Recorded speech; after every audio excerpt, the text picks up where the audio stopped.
ஆமாப்பா சோனி, அதெல்லாம் ஒன்றும் ஃபீல் பண்ணாத, கூட்டிட்டு வந்துருவாங்க. சரிப்பா சின்ன பொண்ணு. எங்க அப்பாவை வேற இன்னும் காணும், அது வேற இன்னும் பயமா இருக்கு. அவர் வந்தா என்ன சொல்லுவாரோன்னு. ஆமா ஜோனி, எனக்கும் அதான் பயமா இருக்கு. உடனே வந்துடுறேன்னாவே இன்னும் காணும். அப்பா வராவ. ஏ பிள்ளைகள என்ன ஆச்சு? என்ன பண்ணனா உங்க அம்மா? என்னத்துக்கு உங்க அம்மைய போலீஸ் பிடிச்சிட்டு போச்சு? வியாண்டாத வேலை எல்லாம் செய்வா. எப்போ தலைவர் எல்லாம் போலீஸ் ஸ்டேஷன் போனோன்னு சொல்லிட்டு சரசி சித்தி வீட்டில் பேசிட்டு இருக்காங்க. நீங்களும் அவங்க கூட போறதா இருந்தா போய் கூட்டிட்டு வருவீங்களா அப்போ அம்மைய? எனக்கு வர ஆத்திரத்துக்கு லட்சுமியை நான் இப்ப என்ன பண்ண போறேன்னு தெரியல. எப்போ கோவப்படாதீங்கப்போ. அம்மையை எப்படின்னா கூட்டிட்டு வர வழியை பாருங்கப்போ. அங்கதான் இருக்காங்க எல்லாரும் சரசி சித்தி வீட்டில் பேசிட்டு. இந்தா போறேன், போய் தலைவர்கிட்ட பேசிட்டு என்ன பண்ணலாம் ஏது பண்ணலாம்னு முடிவு பண்ணிட்டு இந்தா போறேன். இந்தா போலீஸ் ஸ்டேஷன்ல இருந்து இப்பதான் போன் வந்துச்சு, வீட்டுல இருந்து யாராவது ஒருத்தர் வாங்க உங்க வீட்டை அம்மாவை கூட்டிட்டு போறதுக்குன்னு. போய் பேசிட்டு என்ன பண்றது ஏது பண்றதுன்னு பாக்கே.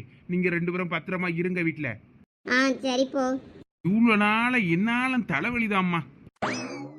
என்னப்பா சோனி, உங்க டேடி நைனா ரொம்ப சூடா இருக்காரு. போலீஸ் ஸ்டேஷனுக்கு போனோம்ல, அதான் பயந்து என்ன பண்ண ஏது பண்ணன்னு தெரியாம அவ்வளவும் அப்படி கோவத்துல தெரியுதுவேன். என் மோகனை நான் எப்படியெல்லாம் வளர்த்தேன் என் பிள்ளைய. இப்போ என் பிள்ளைய போலீஸ் ஸ்டேஷன் படியேற வச்சுட்டால இந்த சிரிக்கி. பள்ளியோடத்துல வாத்தியாரை அடிக்கான்னு சொல்லி பள்ளிக்கூடம் போவான்டான்னு அவனை நிப்பாட்டி வச்சிருந்தேன். மலைக்கு கூட பள்ளிக்கூடம் பக்கம் ஒதுங்காதையான்னு சொல்லி வளர்த்த பிள்ளை என் பிள்ளை. என் பிள்ளைய போய் இவ போலீஸ் ஸ்டேஷன் வாசலு படியேற வச்சுட்டால. சண்டாளி உருப்படுவாளா? நல்லா இருக்க மாட்டா, நாசமாதான் போவா. எம்மா சும்மா இருமா, நீ வேற சுவாதிக்காத. நீ சும்மா கடலை. என் வயிற்றுல நான் எங்க போய் கொட்டியது? நம்ம குடும்பத்துக்கு ஐயாவா வச்ச பிள்ளை சூனியம் தானே இப்படி ஆட்டி படைக்குது என்னமோ தெரியல. கொஞ்சம் லேட்டா போலீஸ் வந்திருந்தாலும் நம்ம அவியில போக விட்டுருக்க வேண்டியது இல்லை. இங்கேயே பிரச்சனையே கொஞ்சம் பேசி தீர்த்து இருந்திருக்கலாம். இப்போ வேற வழி இல்லை, பெய் தான் அவனை இனிமே போலீஸ் ஸ்டேஷனுக்கு பெய் தான் கூட்டிட்டு வர முடியும். நமக்கு நானும் வந்து இவகிட்ட கோவப்பட்டேன். எதா இருந்தாலும் நான் பாத்துக்கிட்டேன்னு வீட்டை விட்டு குறைச்சிட்டு போனா சரி இங்கதான் எங்களாவது பேசிட்டு நிப்பான்னு பார்த்தேன். என் கடைசியில வந்து பார்த்தா போலீஸ் பிடிச்சிட்டு போயிட்டுன்னு வந்து அவ்வளவுதான் சொல்லியாவே. அதுக்கப்புறம் தான் எனக்கே விஷயம் தெரியும். ஆமா, நானும் தூங்கிட்டேன்.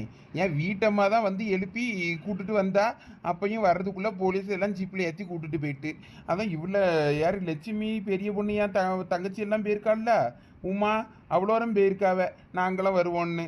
இனிமே என் தங்கச்சியெல்லாம் இப்படியும் கூட்டிட்டு தானே வரணும். எங்கள் வீட்டு மாப்பிள்ளை வேற என்ன சொல்லுவாரோன்னு எனக்கு வேற பயமா இருக்கு. நானும் அடிச்சு பிறந்து அதான் தோட்டத்துல இருந்து ஓடிந்தேன், எதுவும் பெரிய பிரச்சனையாயிடக்கூடாதுன்னு. எனக்கு வந்து ஆத்திரத்துல சரச கொஞ்சம் திட்டி விட்டேன். நான் கொஞ்சம் அவளுக்கு சப்போர்ட்டா பேசியிருந்தேன்னா அவள் வீட்டில் இருந்திருப்பா. நான் போலீஸ்ல கொஞ்சம் நானாவது பேசி ஏதாவது பண்ண முடியுதான்னு பார்த்துருப்பேன். அவள் அங்கே பொம்பளையாளோட போய் நின்னதான் அவள் அந்த ஆள் அந்த கிளவி போலீஸை பிடிச்சிட்டு வந்து கூட்டு போயிட்டு போல இருக்கு. ஆமா, அவனும் வந்தாதான் நம்ம ஸ்டேஷனுக்கு போக முடியும். உமா வீட்டுக்காரனுக்கு போன் பண்ணி சொல்லிட்டீங்களாங்க? போலீஸ் ஸ்டேஷன்ல இருந்தே அவ்வளோ இருக்கும் போன் அடிக்க ஆரம்பிச்சிட்டாவே பத்ராளி. அதனால போலீஸ்ல போன் பண்ணியிருப்பாவே. அவன் எப்படியும் போலீஸ் ஸ்டேஷனுக்கு அங்கே நேராக வந்துருவானா இருக்கும். நம்மளும் அங்கே தானே போகிறோம், பார்த்துக்கிடலாம். ஆமா, நம்மளுக்கு அங்க போன் வந்துச்சுல. என்ன தலைவரே, என்ன போலீஸ் ஸ்டேஷனுக்கு போகுமா? ஆமா வாங்க, உங்களுக்காக தான் வெயிட்டிங்கு. சரி தலைவரே வாங்க. என்னத்த சொல்ல, எனக்கெல்லாம் ஆத்திரமா வருது போங்க. சரி சரி, கோவப்படாதீங்க, சின்ன விஷயம்தான். இதை நம்ம ஊருக்குள்ளே பேசி தீர்த்து இருந்திருக்கலாம். போலீஸ் ஸ்டேஷன் வரைக்கும் கொண்டு போயிட்டாவ, வேற வழி இல்லை. இனிமேல் அங்கே போய் தான் ஆகணும்.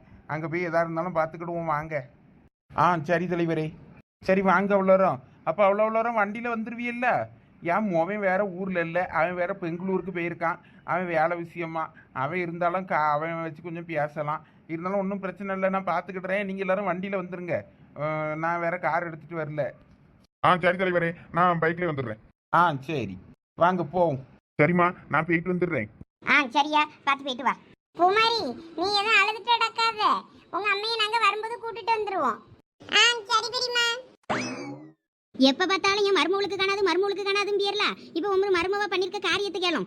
இப்ப நம்ம மோவே மருமவளை கூப்பிடியதுக்கு போலீஸ் ஸ்டேஷன் போயிருக்கான். இங்க பாரு, எல்லா விஷயமும் எனக்கு தெரியும். இப்பதான் என் மோவன் போன பண்ணி எல்லாம் சொன்ன விஷயத்த என்ன பண்ணலாம்ப்பா ஏது என்னன்னு கேட்டான். ஒன்னும் இல்லையா, நீ போய் மருமகளை கூட்டிட்டு வான்னு சொல்லி நான் தான் அனுப்பி விட்டேன். நீ பாட்டுக்கு போ, ஒன்னும் இல்ல அப்படின்னு. அதான் பெரிய பொண்ணு அண்ணே ஊர் தலைவர் இருக்காம்ல, அவனும் இப்போ போவானா இருக்கும். அவன் கூட சேர்ந்து போய் பாரு, கூட்டிட்டு வா மருமகளான்னு இருக்கேன். அவ எந்த தப்பும் செய்யல, அவ சப்போர்ட்டா தான் போயிருக்கா, அவ ஃப்ரெண்டுகளுக்கு துணையா. அதனால போயிட்டு பத்திரமா எல்லாம் வந்துருவாவ, நீ சும்மா துள்ளாத. ஓஹோ, எனக்கு முன்னாடி விஷயம் உங்களுக்கு வந்துருச்சு போல இருக்க. ஆமா, வேற எனக்கு எந்த விஷயமும் தெரியாதுன்னு நினைச்சுக்கிட்டு இருக்கியோ? எல்லா விஷயமும் எனக்கு தெரியும் அங்க என்ன நடக்குன்னு. நீ வீட்டுல ஒருத்திய கூட்டு கொண்டு வச்சிருக்கிய, அவளை அனுப்புற வழிய பாரு. சொல்லிட்டேன் அம்மா. நான் எவ்வளவு கொண்டு வீட்டுல வச்சிருக்கேன்? அது உங்க மோவன் தானே ஆபீஸ்ல இருந்து ஆபீஸ் ஃப்ரெண்டு கொலிக்குன்னு என்னமோ சொல்லி வீட்டுல வச்சிருக்கான். அதுக்கு நான் என்ன பண்றது? எல்லாம் எனக்கு தெரியும். உன் சப்போர்ட்ல தான் அவ அங்க இருக்கா.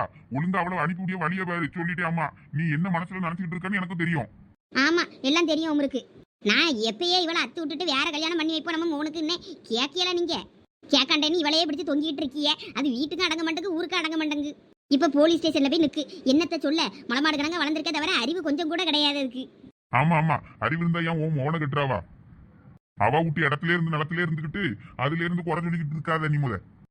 இது ஒண்ணு அவ வீடு கிடையாது, என் மோவன் வீடு, என் மோவன் கட்டின வீடு இது.